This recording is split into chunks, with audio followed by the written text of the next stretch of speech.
Un succès et sans successeur est un échec. Mesdames et messieurs, bonjour et bienvenue dans cette grande émission. Tout le monde en parle, c'est votre émission d'actualité, une émission purement pédagogique. Nogec face à l'actualité du pays, on en parle avec mon invité de marque qui est d'hier avec moi sur ce plateau, à qui j'ai dit bonjour. Bonjour, monsieur. Je vous signale que maître Jonathan Ougnota est président fédéral de Nogec Lukunga. La santé, ça va? Oui, ça va très bien.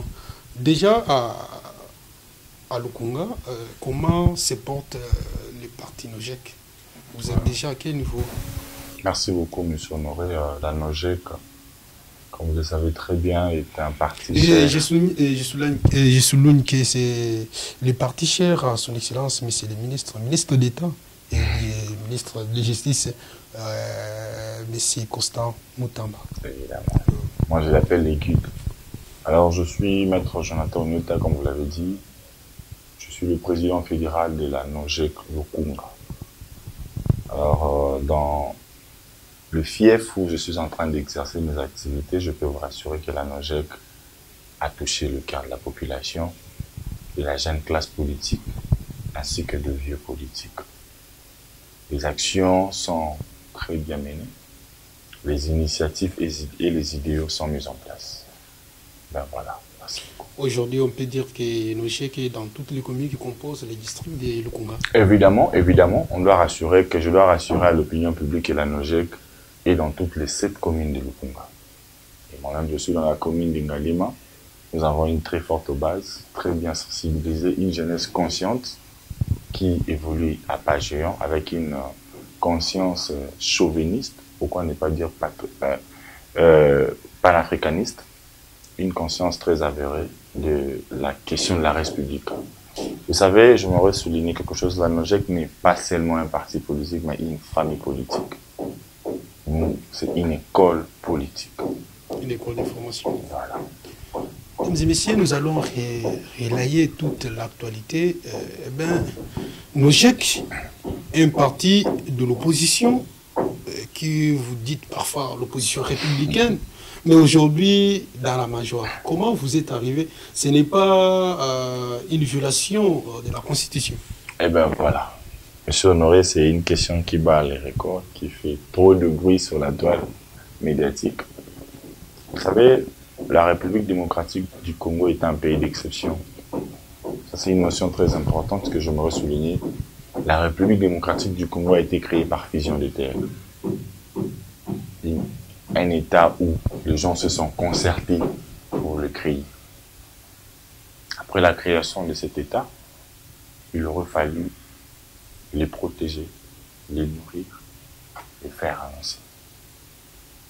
Le Congo est tout ce que nous avons.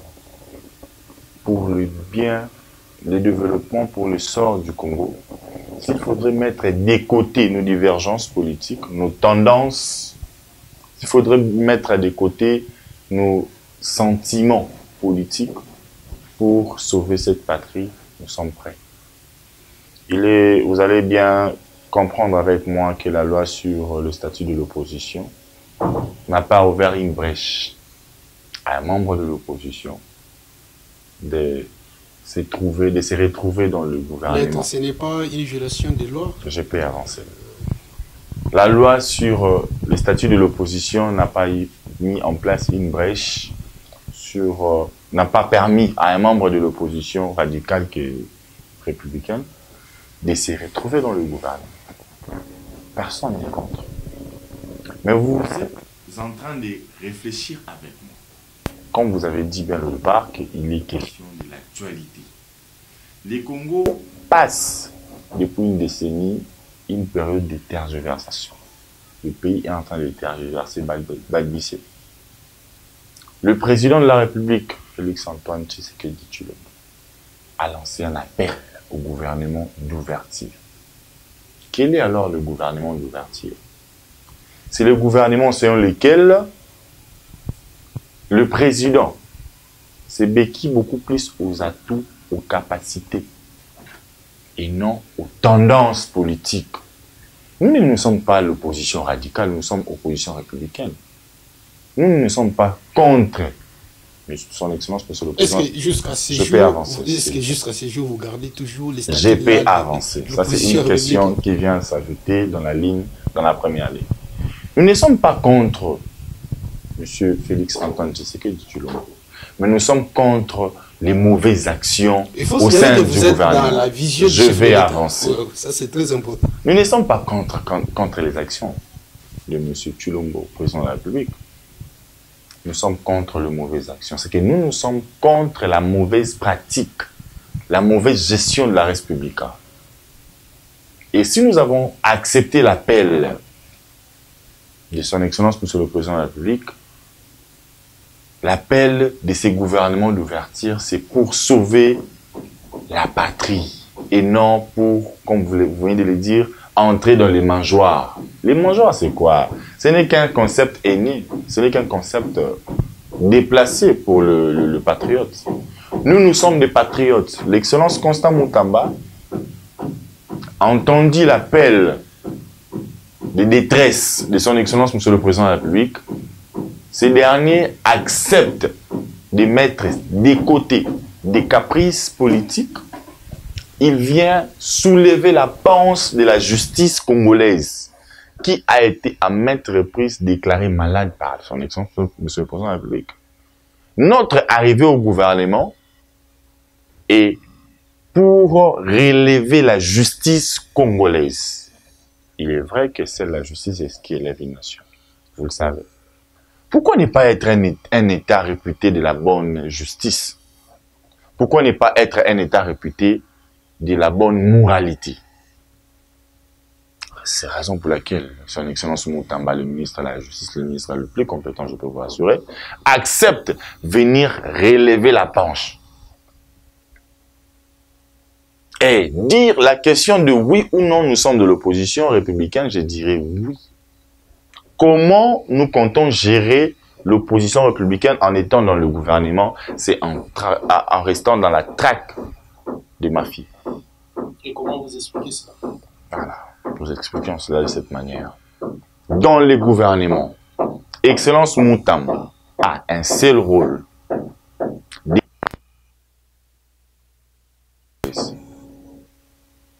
Il n'est pas dans le gouvernement pour rester éternellement ministre de la Justice, mais il est dans le gouvernement pour répondre aux attentes de la population. La population, vous allez vous-même remarquer avec moi, les décisions de justice se rendaient parfois avec plaisir. Oui, il est vrai, le juge en l'intime conviction, mais là, c'était le délai de l'intime conviction. C'était un plaisir à part. Et maintenant, le ministre de la Justice vient avec les réformes courageuses. Il met en place des réformes courageuses. Il commence par les états généraux de la justice. Il voulait chercher quelle est donc la maladie phare qui permet au président de la République de dire que la justice est malade. Parce que la maladie, il faudrait détecter. La justice congolaise souffre de quel type de maladie? La corruption, le manque de personnel, le manque de financement, ou quoi? Après les enquêtes rigoureuses menées par les experts, le corps judiciaire, nous avons pu détecter la maladie. Et nous avons mis en place les résolutions qu'il faudrait. Vous avez bel et bien entendu. Écoutez, avant d'aller trop loin, j'aimerais vous dire ceci. Le Congo a besoin d'un Congolais. Quand je dis le Congo a besoin d'un Congolais, j'aimerais dire le Congo a besoin d'un homme qui sait que nous n'avons que le Congo. Merci. Maître, est-ce qu'aujourd'hui, on peut dire que la justice est arrivée à un niveau ou à la taille de la République? Alors, ça est une question. Quand vous dites on peut dire, je veux aussi répondre d'après ma compréhension. Parce que là, vous restez dans le on. Donc, vous voulez me dire quel est mon commentaire face à la santé actuelle de la justice? Oui. Je vous dis, et je le répète, que la justice, dès l'entrée de son Excellence, le ministre d'État, le ministre de la Justice, a pris une tangente très évolutive. Les réformes courageuses ont abouti. Je peux seulement ne pas aller trop loin. La question de la sécurisation du bien de l'État. La proposition qu'il a faite, qui a été l'objet du contrestant de la Première ministre. Aujourd'hui, le bien public de l'État ne fait plus objet de la saisissabilité. Avant, vous voyez, chacun venait saisir le bien de l'État. J'ai saisi l'immeuble de l'État parce que l'État a ma dette. Ça, c'est une réforme courageuse à encourager. Les frais de justice sont maintenant établis par une circulaire. Tout ceci est une réforme courageuse. Nous partons d'abord sur la tangente de l'organisation de la justice. Aujourd'hui, le wissarial, le greffier, tout le corps qui permettent l'exécution de la justice, des décisions de justice, avant l'arrivée de l'excellence Moutamba, il s'agissait des organes qui étaient vraiment indépendants, non suivis, non contrôlés. Mais à sa venue, il a relevé encore cette question en mettant en place une commission qui devrait exister. Mais les effets ne se voyaient pas. La commission chargée de la bonne exécution des décisions de justice. Au Congo, il n'y a plus de plus fort maintenant, les intouchables. À chaque fois que l'on vient pour donner une thérapie à une maladie, si elle est forte, elle a des effets secondaires. Et les murmures circulant actuellement ne sont que les effets secondaires des thérapies qu'a donné le ministre de la Justice sur le secteur de la justice. Merci beaucoup, maître. Comme nous parlons du ministère de la Justice, il y a des informations qui circulent sur les réseaux sociaux. Ce n'est pas moi. On aurait appris que son Excellence a détourné l'argent. Comment vous avez réussi cette information dans le GEC? Alors, on n'est pas déjà étonné de voir que les effets secondaires de la maladie, bon, je peux le dire autrement, on n'est pas surpris de voir que les effets secondaires des produits qu'a administré l'excellence commençaient à agir. Je vais le dire autrement. Ce ne sont que les effets secondaires des décisions rigoureuses du ministre de la Justice. Le Congo, la population congolaise, le peuple congolais n'ont plus le même niveau qu'avant. Il faudrait savoir une chose. Le cœur de l'excellence Moutamba, aussitôt vous continuez à les cacher, vous perdez la personne que la population a aimée. Actuellement, vous avez une information, moi je peux même vous ajouter une seconde information sur la mise en place de frais de provision de justice, de provision pour les avocats sur la question de poursuite du sénateur à vie Joseph Kabila. Il y a encore un autre dossier qui est affecté sur les 450 000 $. Détourné. Alors, je ne sais pas. Aux ayants droit, ou bien on détourne l'argent pour bouffer. Je ne me pose pas la question parce que j'ai passé droit. À ma connaissance, l'argent est détourné pour les intérêts privés, n'est-ce pas? Maintenant, je prends d'abord la question de 450 000 $. Je vais arriver. Détourné et mis à la disposition des avocats et des auxiliaires de la justice. Je ne sais pas. Dans la rubrique, je n'ai pas vu la part du ministre de la Justice. Premier soin. Deuxième soin. Quel est l'organe qui constate les détournements? Je le répète. L'organe qui est chargé de... À quel niveau on a constaté les détournements? Un acte préparatoire peut causer greffe. Nous sommes tous, pas seulement justes, mais nous sommes intellectuels, mon frère.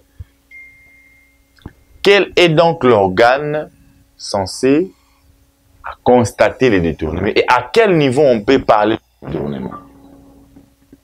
Je donne un exemple.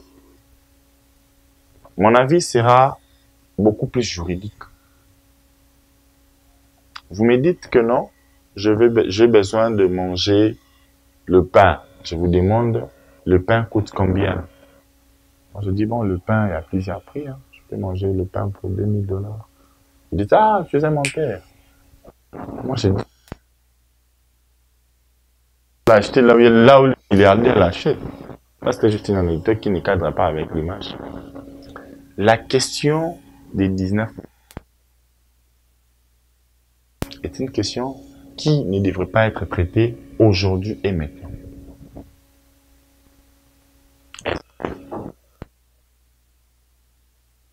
Oui, alors que le cabinet du ministre des Finances dit non. L'argent soit liquidé. Et maintenant, on va entendre quoi, dites-moi? On va faire foi quoi? À la demande, soit à l'argent qui est déjà liquidé, ou bien on doit faire foi aux spéculations. Dites-moi que l'organe X, comme par exemple l'IGF, a détecté qu'une somme de 19 000 millions de dollars a été versée dans un compte X. C'est alors qu'on peut parler du détournement. Et on peut parler de détournement si et seulement si l'action selon laquelle l'argent était destiné n'a pas été respectée. C'est-à-dire qu'on a peut-être mis l'argent pour les dispositions, pour construire les prisons ne sont pas construites. Là, on parle de détournement. Mais en réalité, selon la Constitution, le ministre n'a pas le droit de construire les prisons. Et ça doit passer par le ministre des Infrastructures. Je ne suis pas sûr que le ministre de la Justice a dit dans sa lettre. Il présente. C'est une question qui est d'abord débattue au Conseil des ministres, approuvée, patronnée par la première ministre. C'est que ça a respecté la procédure. Le ministre de la Justice, si vous me brandissez une lettre sans laquelle il dit que ben voilà, je vais construire avec mes ingénieurs, c'est bon, on passe. Mais aussitôt on reste dans les spéculations, je ne me vois pas m'hasarder là-dessus. Quel est l'organe qui a détecté les détournements? La question que je me pose. À quel niveau on parle des détournements? On parle du montant ou bien l'argent a été versé dans un compte qui, du reste, n'a pas été préalablement mis dans les contrats? Ou bien l'argent a été versé, mais les prisons ne sont pas construites? C'est ça, la question qu'on doit se poser. On est à quel niveau? Informez-moi, je vous réponds. Je vais réfléchir en tant que juriste. On est à quel niveau? On est à une demande, on est au niveau où l'argent a été versé dans le compte, on est au niveau où on devait construire dans un délai et puis il y a eu un dépassement de délai non justifié, ou bien? Répondez à la question. Je ne vous demande pas. Je demande à ceux-là qui ont une intention haineuse, une intention néfaste, de pouvoir ternir l'image de l'excellence montable. Pourquoi les 450 000 $, 19 millions, viennent au même moment que nous sommes en train d'attaquer les questions essentielles de la République? La population, je ne sais pas, il y a un groupe de mafieux qui s'organise à distraire la population. Donc, vous allez accepter avec moi que depuis que la République démocratique du Congo a existé, nous n'avons eu que des ministres qui ont détourné l'argent. Non, mais quittons ces niveaux. Quittons ces niveaux. Quittons ces niveaux. On a voulu désengorger le prison.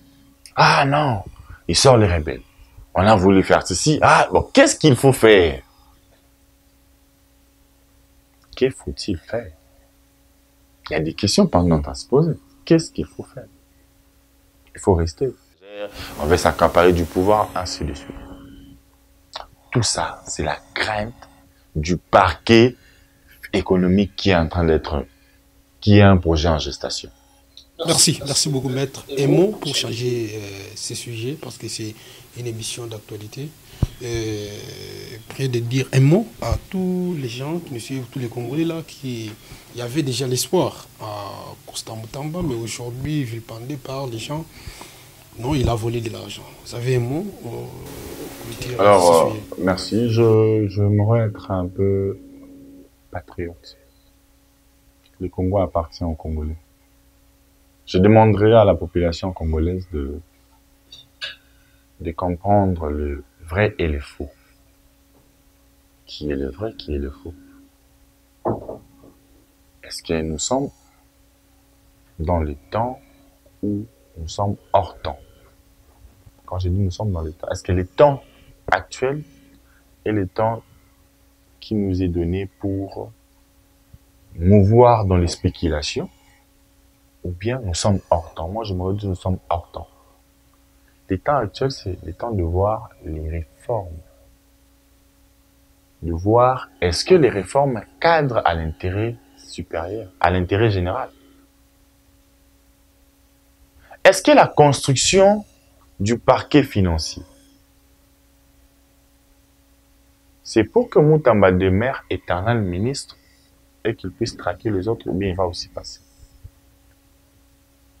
Les temps actuels, je vais appeler la population congolaise à comprendre les idéaux. Nous sommes Congolais, nous n'avons que ces Congos. Et en ayant ces Congos, il faudrait que nous puissions nous fixer sur les objectifs. Un groupe de mafieux s'organise à ternir l'image de votre ministre d'État en charge de la justice, cherchant sa face dans plusieurs directions. Dans la mafia, ça n'a pas marché. La corruption, ça n'a pas marché. Et ici, on nous amène un détournement qui n'a ni tête ni queue. Qui est l'organe qui a constaté le détournement? On n'a pas grandi. À quel niveau est le détournement? On n'a pas signifié. Est-ce que le frais a été versé? On n'a pas signifié. J'aimerais signaler. Ça, c'est encore une insécurité. Vous pouvez réfléchir avec moi que toute la République démocratique du Congo réfléchit dans les cerveaux d'un seul journaliste expatrié. Parce que il parle bien les Lingala, les Français, les Kikongo. Et la jeunesse congolaise a brandi sa réflexion, son raisonnement, sa conscience à ce monsieur. Là, vous parlez de Pérou. Je ne parle pas de Pérou, je parle d'une classe de journalistes désorientés. Les Congos ne doivent pas se forger aux spéculations. Parce que j'ai un problème avec vous, je connais vos informations, je me permets de nourrir toute la population congolaise de vos informations. Merci beaucoup, maître. Les canaux des informations peuvent provenir de partout, sauf d'un porteur de spéculation.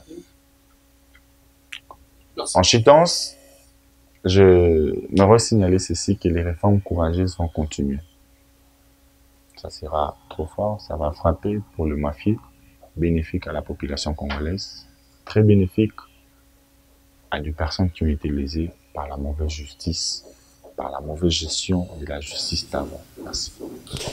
Mesdames et messieurs, comme vous constatez avec moi, c'est une émission d'actualité. Eh bien, l'actualité aussi, c'est la crise sécuritaire en République démocratique du Congo. Les gouvernements, le président de la République décide de mettre un gouvernement d'unité nationale. L'opposition réclame un dialogue inclusif. Que pense Nojek déjà à ce niveau, en tant que parti de l'opposition républicaine? Je ne suis pas sûr d'avoir compris l'idée de votre logique de question. Est-ce que vous voulez savoir quelle est l'attitude de la Nojek? Oui, l'attitude de Nojek face à cette citation. Parce que là, le président est en train de chercher à mettre un gouvernement, d'ailleurs qui a commencé d'abord par des consultations, qui n'a pas vraiment abouti à des solutions parce que l'opposition n'a pas tellement répondu. Et de l'autre côté, les opposants réclament un dialogue inclusif. Comment vous, déjà à votre niveau, bon, je parle de NOJEC, qui est d'ailleurs un parti de l'opposition républicaine, comment vous pensez, comment vous avez réfléchi sur cette question? Alors, je crois que cette question a été répondue par l'attitude de l'excellence. Là, je parle de notre autorité morale. L'excellence Moutamba. Quand il y appelle le dialogue, il est venu, il s'est présenté. Il a poussé ses moyens. Écoutez, si on quitte la logique selon laquelle je suis... Pardon, je vais le dire autrement pour faciliter la compréhension. Si nous essayons de quitter la logique selon laquelle les Congos est au-dessus du parti politique, ça sera très bien. Je vais le dire autrement. Je sais que vous voulez m'amener dans un cadre. Je n'entrerai pas dans ces cadres. Je parle de vous. Les Congos, je me l'explique avec des exemples très simples. Il y a les Congos, les lois et nos partis. Les Congos, c'est tout ce que nous avons. S'il faudrait mettre de côté les armes pour parler la question du Congo, alors chacun est prêt. Parce que l'autorité qui est Maître Constant Moutamba a accepté participer au dialogue qu'a fait le président, qu'a fait le spécial, le conseil spécial du président de la République. Alors chacun s'est présenté pour dire à mon donner les lignes directives. Je m'aurais aussi signalé quelque chose. La NOJEC ne vient pas pour le partage du pouvoir. Mais la NOJEC... Non. Je veux le dire autrement. Alors, la NOJEC ne vient pas pour conserver son poste. Mais quand même, il est déjà... La NOJEC vient parce que il est temps que les Congolais touchent la question, l'essor du Congo entre ses mains. Les dialogues avec qui? Avec l'opposition. L'opposition vient... Vous avez Moïse Katumbi, vous avez Joseph Kabila. Mais mon ami honoré, vous êtes trop dans le sujet, dans le personne. Mais la logique traite les questions de sujets de manière générale. Mais ce sont des personnes qui... Vous êtes dans le figure, voilà, je le dis, vous êtes dans le figure. Les figures composent les partis politiques. Mais nous sommes dans la question d'État. Nous sommes dans des grandes questions. L'État est composé d'abord, on parle de la population. La question n'est pas, l'État n'est pas composé de Martin Fayulu et de Kabila, de Tshisekedi, de Kabila. L'État, les éléments constitués d'un État, vous le savez. La population, le territoire. Et la population là, dans la population, on retrouve Martin Fayulu. Mais ouais. On retrouve Moïse Katumbi. Pourquoi ne pas parler seulement du sort des Congolais à la place de citer les sujets? Et ce sont des représentants. Ce sont des représentants du Congolais. Non. Quand on dit dialogue, c'est pas tout le monde qui doit contribuer. Oui, on peut, les partis peuvent aussi, oui, les partis peuvent aussi déléguer notre personne. Tout ça, je ne suis pas dans ça.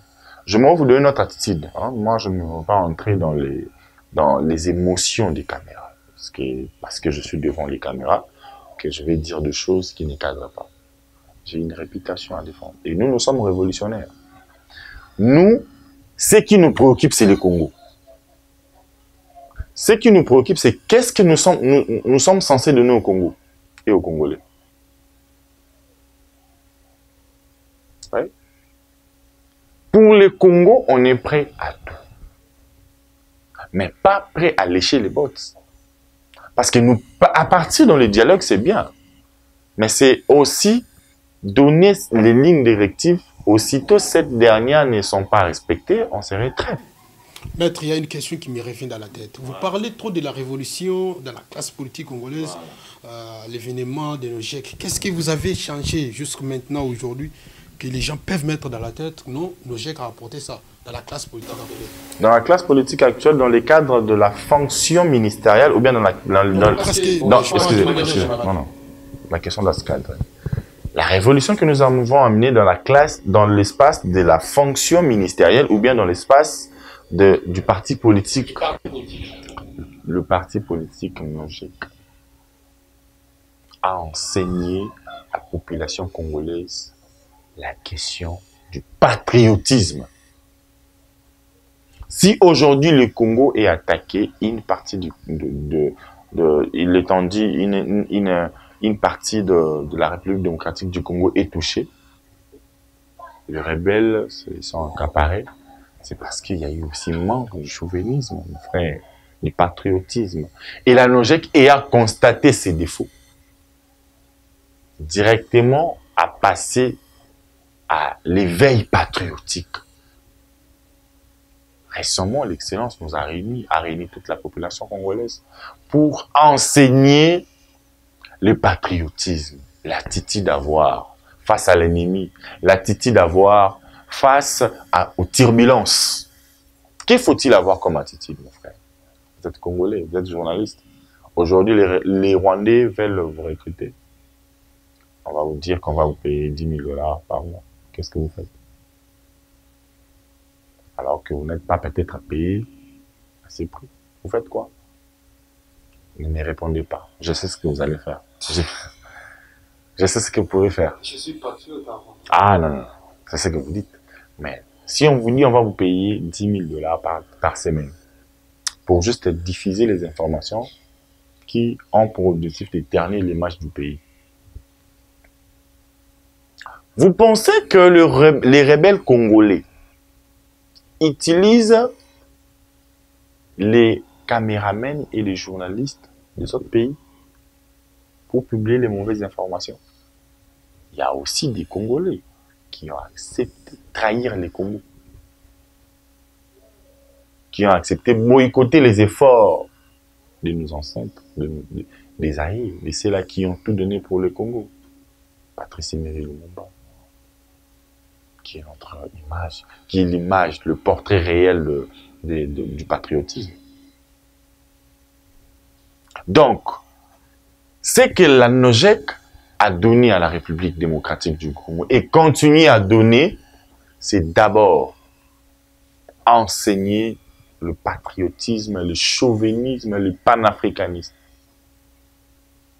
C'est ça le principal. Les postes, le matériel, nous sommes au-dessus, au-delà. Nous pensons d'abord sur le sort du peuple congolais. Qui devient Congolais? Le Congolais perd l'histoire. Il perd la nature congolaise. Merci beaucoup. Vous êtes choqué, vous êtes choqué de voir que, vous êtes choqué de voir que vous étiez presque prêt à trahir le Congo. Maître, aujourd'hui, nous sommes en crise. Il y a la population de Bukavu et Goma qui est vraiment aujourd'hui sous occupation des rebelles. Et qu'est-ce que nos GIEC pensent sur cette situation? Écoutez, merci. C'est pas parce que nous sommes partis politiques que nous sommes censés répondre à toutes les questions de la République. Il y en a de ces questions qui se traitent. Oui, non, on peut avoir le droit, on a le droit de tout faire, mais aussitôt vos droits outrepassent certaines limites, ça devient une infraction. Ok? La question de l'Est du pays, la NOGEC, continue avec cette question du patriotisme. Mais certains détails détaillés sur le plan organisationnel d'un État, ça relève du gouvernement, qui n'est pas la question des Moutamacel. C'est une question qui doit être concourue au Conseil des ministres. Le président de la République, en garant de la nation, met en place des mécanismes pouvant libérer cette partie. Ça, c'est ma partie, c'est ma province. Chaque fois, j'ai des nouvelles. Vous voyez la question de l'Est du pays, certains prennent ça comme étant une information lointaine, mais moi je prends ça comme une information dans ma maison. J'ai la douleur de l'Est plus que peut-être plusieurs personnes. Et en étant de la politique, à chaque fois, je rêve un jour aller dans ma province de l'Ituri, voir même le tombe de mes grands-pères, assainis, propres. Nous avons vu de choses, dans les prochaines émissions, on pourra en parler, pour peut-être permettre à la population congolaise de comprendre ce qui se passe. C'est une question qui dérange. Et je demanderai à son Excellence, Monsieur le Président de la République, de faire de cette question de l'Est du pays comme étant son cheval de bataille. Il y a plusieurs réformes à réfléchir, plusieurs secteurs à toucher, mais les combats, la victoire que la République démocratique du Congo attend de vous, Monsieur le Président de la République, c'est de finir cette guerre à l'Est du pays par des différents mécanismes qu'il faudrait. Parce que c'est une question qui a daté de 30 ans.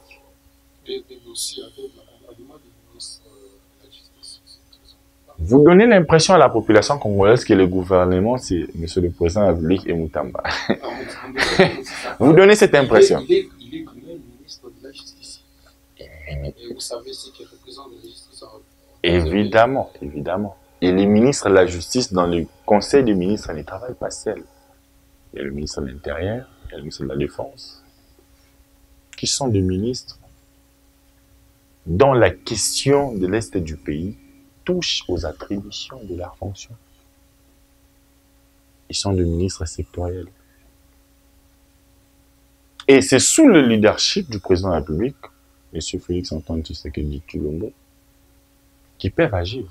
Ils agissent de différentes manières. Le ministre Moutamba agit, il a fait des descentes.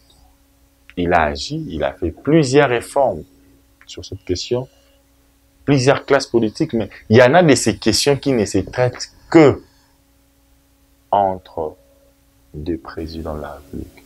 Merci beaucoup, maître. Nous sommes arrivés dans une... Bon, moi, j'appelle qui c'est une étape très sensible de cette émission. Vous allez répondre justement par oui, non? Monsieur le président, il faut l'OGEC reste un parti de l'opposition. Vrai. Faux. L'OGEC est dans la vision du président de la République. J'aimerais que vous puissiez me poser la question. Non, c'est justement oui ou La non. vision, c'est quoi? La vision du chef de l'État. Vous êtes dans le gouvernement, vous répondez justement oui ou non. Ouais. Vrai. Un mot pour clôturer cette émission. C'est des questions. Et justement, Alors, les mots est celui-ci. Les Congos restent aux Congolais. La nation congolaise est tout ce que nous avons. Nous allons tout donner pour la rendre heureuse. À la population congolaise se trouvant à l'est du pays, nous qui vous représentons ici à la capitale, nous voudrons vous dire ceci. De gré ou de force, cette guerre prendra fin. Et nous allons tout donner ce qu'il faudrait de notre pouvoir, de notre capacité pour permettre à l'est du pays de fonctionner comme étant les autres provinces. À ma famille, à l'est du pays, à l'Ituri, Bukavu, Goma et les autres provinces qui ont été touchées par cette question de barbarie rwandaise. Le Congo est un. Aucune province ne sera mise à l'écart. Aucune province n'entrera dans le pays du Rwanda. Le Congo contient et contiendra toutes ces provinces de gré ou de force. Merci. Merci beaucoup. Le Congo aura toutes ces provinces et Moutamba reste le vrai leader et guide pour la jeunesse congolaise. Mesdames et messieurs, ça ce sont des paroles de maître Jonathan Sepama. Cette émission a pris fin. Retrouvons-nous très prochainement avec le même plaisir. Bye.